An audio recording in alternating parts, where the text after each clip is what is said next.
Life Code épisode 539. Comment faire pour mesurer son impact? Bienvenue à Life Code, le podcast par excellence pour les gens qui refusent le statu quo et qui aspirent à une vie extraordinaire à tous les niveaux. À chaque épisode, je vous présente une personne inspirante, un concept, un rituel ou une stratégie pour vous aider à créer, exécuter et à réaliser votre propre définition d'une vie exceptionnelle selon vos valeurs et votre propre code. Mon nom est Dr. Charles Leroux et ça commence maintenant. Salut tout le monde, Dr. Charles Leroux ici, bienvenue à Life Code. Merci pour votre temps, merci pour votre présence, merci pour votre écoute et merci pour votre énergie. Et comme toujours, je vous invite à vous abonner dès maintenant au podcast afin de ne manquer aucun autre épisode, que ce soit sur Apple Podcast, Google Podcast, Stitcher, Podbean ou encore sur Spotify. Et aujourd'hui, je réponds à une question que j'ai reçue récemment sur Facebook. D'ailleurs, si vous voulez me poser n'importe quelle question par rapport au rituel, par rapport à avoir plus d'énergie, comment mieux gérer son temps, ses priorités, mieux gérer le stress ou quelconque question que ce soit par rapport à construire sa vie, construire sa propre version d'une vie extraordinaire et avec tous les défis que ça peut comporter, vous pouvez toujours me rejoindre sur Facebook ou sur Instagram à Dr. Charles Leroux. Et donc, la question que j'ai reçue dernièrement, c'était « Comment fais-tu, Charles, pour mesurer ton impact? Comment est-ce que tu fais pour te sentir comblé, satisfait de l'impact que tu as chez les autres? » Parce que cette personne-là, d'une certaine façon, c'est comme si elle sentait qu'elle en faisait beaucoup et en même temps, c'est comme si elle n'en faisait jamais assez et ça lui drainait de son énergie. Je ne sais pas si c'est quelque chose que vous ressentez à l'occasion. Hein? Est-ce que vous vous dites parfois « Ah, il me semble qu'avec tout ce que je connais, avec tout ce que je sais, je devrais être rendu plus loin dans ma vie, ou je devrais avoir accompli plus dans ma vie, ou je devrais me sentir heureux, et pourtant, on dirait qu'il y a toujours quelque chose qui manque. » Et ça, c'est le propre de bien des gens qui sont perfectionnistes, je dirais. Le défi dans tout ça, c'est, premièrement, c'est de savoir reconnaître toutes les belles choses que vous avez réalisées jusqu'à maintenant dans votre vie. Et souvent, c'est quelque chose qu'on ne prend pas assez le temps de faire. Personnellement, c'est quelque chose que j'ai longtemps négligé. Hein, j'étais très dans la performance.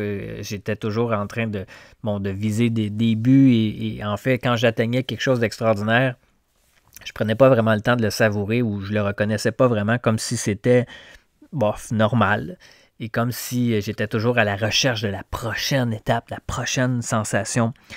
Donc, si vous vous sentez peu épanoui ou pas aussi épanoui que vous pensez devoir l'être, la première chose à faire, c'est de prendre le temps de se valoriser, de prendre le temps de réaliser, de célébrer même toutes les réalisations que vous avez eues dans votre vie, parce que je suis certain qu'il y en a eu énormément. Et c'est pas de banaliser ce qui est arrivé, loin de là, c'est de le reconnaître que vous avez fait déjà tout un parcours pour vous rendre ici. Parce que si on ne prend pas le temps de se valoriser suffisamment, il va toujours avoir une sensation de manquer quelque chose ou de ne jamais en faire assez ou de ne jamais être satisfait. Donc, de se sentir comblé, ça vient principalement du fait que vous allez prendre le temps de reconnaître que vous êtes déjà complet avec ce que vous avez et avec ce que vous êtes en ce moment.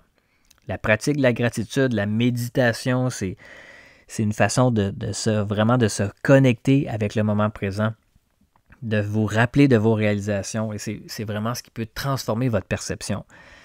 Donc, le contentement d'être dans le ici, maintenant, de réaliser que vous avez tout ce que vous avez besoin pour être heureux, pleinement satisfait parce que c'est un choix. Ça ne vient pas d'absolument rien de l'extérieur, ça ne vient pas de ce que vous faites ou de ce que vous ne faites pas, ça vient de ce que vous choisissez, ici et maintenant. Donc oui, le contentement, super important. Mais ça ne veut pas dire non plus qu'on doit rester assis à ne plus rien faire et à rester à contempler ce qui est là, parce que l'accomplissement, la progression, l'évolution, la croissance, ce sont aussi des besoins essentiels. Donc, c'est de trouver le fin équilibre entre le contentement et l'accomplissement. De trouver quelque chose où vous allez sentir que vous allez progresser. Parce que le bonheur, c'est égal au progrès. Quand on a l'impression qu'on avance sur quelque chose, il y a une satisfaction qui s'accompagne de tout ça. On a l'impression qu'on fait toujours la même chose, qu'on tourne en rond, on a l'impression qu'il n'y a rien qui avance ou qu'il n'y a rien qui change. Mais ça, c'est ça qui finit par nous drainer. On est un peu comme dans un sable mouvant. Et plus on bouge à tourner en rond, et plus on tourne en rond, et plus on tourne en rond, plus on a l'impression que ça ne va nulle part. Et donc là, la question à se poser, ça pourrait être, à quel niveau est-ce que je veux servir? Comment est-ce que je fais pour savoir à quel point mon impact est satisfaisant ou non? C'est une question que vous devez répondre pour vous-même. Même si je vous donnais la réponse, pour moi, ça ne vous aiderait pas nécessairement, mais avant de vous poser la question, est-ce que je suis satisfait ou non de mon impact? Comment je peux faire pour avoir plus d'impact? La question à se poser, ça serait, à quel niveau est-ce que je veux servir? Est-ce que je veux servir pour moi-même, un niveau personnel? Est-ce que je veux servir au niveau de ma famille, au niveau de ma communauté, au niveau de ma province ou mon État, ou au niveau de mon pays, au niveau mondial? Donc, à quelle grandeur est votre vision finalement? Et l'autre question à se poser qui est également super importante, pourquoi, pour quelle raison est-ce que vous voulez impacter les autres? Qu'est-ce que ça va vous donner? Et pourquoi est-ce que vous voulez le faire? Pour quelle raison est-ce que vous voulez le faire? Et je pousserais encore plus loin cet exercice-là en vous posant même la question 7 fois. 7 niveaux de profondeur. Pourquoi est-ce que vous voulez telle chose? Et là, la réponse que vous allez obtenir, pourquoi? Et à la suivante, pourquoi? Je vous dis, ça va vous faire creuser assez profond. Vous allez peut-être bloquer, rendu au 3e ou 4e pourquoi, mais si vous réussissez à pousser, vous allez découvrir vraiment c'est quoi votre vrai why, la raison ultime. Pour quelle raison est-ce que vous voulez le faire? Vous allez peut-être même connecter à ce niveau-là avec votre mission de vie, votre calling pour votre plus grande vie finalement. Et en fonction de l'impact que vous voulez avoir, quels seraient les moyens à ce moment-là de pouvoir servir ces gens-là? Si c'est au niveau personnel, familial, communautaire ou mondial, peu importe ce que c'est, de quelle façon est-ce que vous voulez connecter avec les gens que vous voulez servir? Est-ce que c'est en personne? Est-ce que c'est par un podcast, un audio ou des vidéos sur les médias sociaux ou faire du coaching ou être encore plus impliqué dans la profession que vous êtes présentement? Et après ça, vous allez pouvoir vous poser la question, comment est-ce que je peux mesurer l'impact que je vais avoir? Ça va être quoi ma métrique, ma mesure objective? Est-ce que ça va être les dollars ou les sous que je vais générer? Est-ce que c'est le nombre de clients que je vais avoir, ou le nombre de personnes que je vais servir, ou le nombre de personnes qui vont me suivre sur les médias sociaux, ou les transformations que vous allez faciliter, ou votre propre mesure d'épanouissement à travers ce que vous allez faire.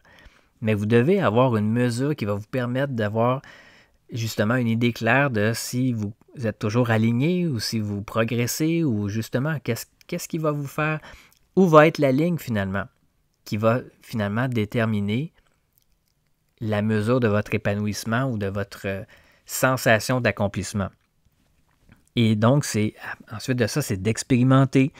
Si vous voulez avoir d'autres outils, peut-être d'autres trucs que je peux vous partager, des façons de faire des rétroactions fréquentes. C'est hyper important. Donc, à tous les jours, comme vous le savez peut-être si vous me suivez depuis longtemps avec le podcast, j'écris dans un journal et je me pose les questions, sur quoi est-ce que je peux avoir de la gratitude aujourd'hui? Qu'est-ce que j'ai appris aujourd'hui?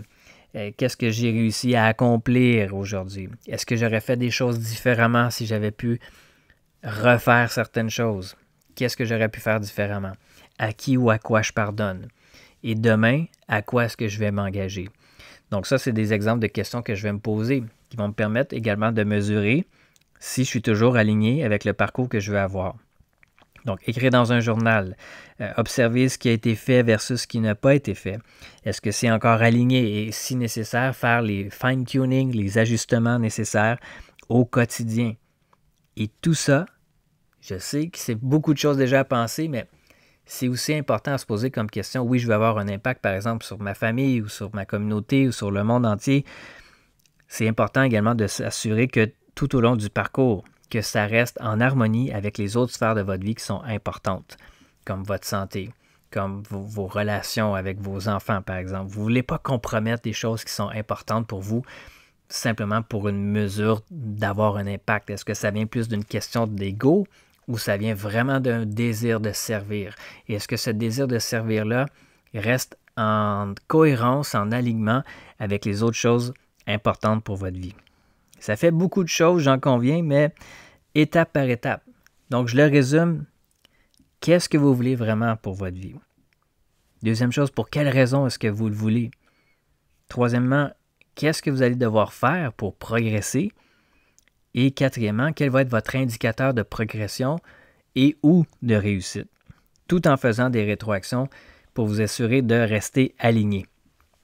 Donc, en espérant que ça puisse vous aider dans vos réflexions, si vous avez ce désir-là d'avoir une vie extraordinaire, ça comporte certainement une partie de cette vie-là qui sert à contribuer, à servir les autres à un niveau significatif. Peu importe la grandeur de ce que c'est cette contribution-là ou ce service-là, certainement que ça doit comporter une forme de contribution aux autres. Donc, si vous voulez avoir plus de support ou plus de suivi, je vous ai résumé en quelques minutes grossièrement ce que Lynn et moi on fait comme genre d'accompagnement. Donc, si jamais vous voulez avoir plus d'éclaircissement, si vous êtes un peu curieux de voir le genre de travail que Lynn et moi, on peut peut-être vous offrir en termes d'accompagnement, on peut faire de l'accompagnement en individuel, on peut le faire via différents programmes en ligne, entre autres avec Life Code Manifesto. C'est un programme fantastique, un accompagnement de 4 mois qui combine des enseignements virtuels et des appels de groupe également.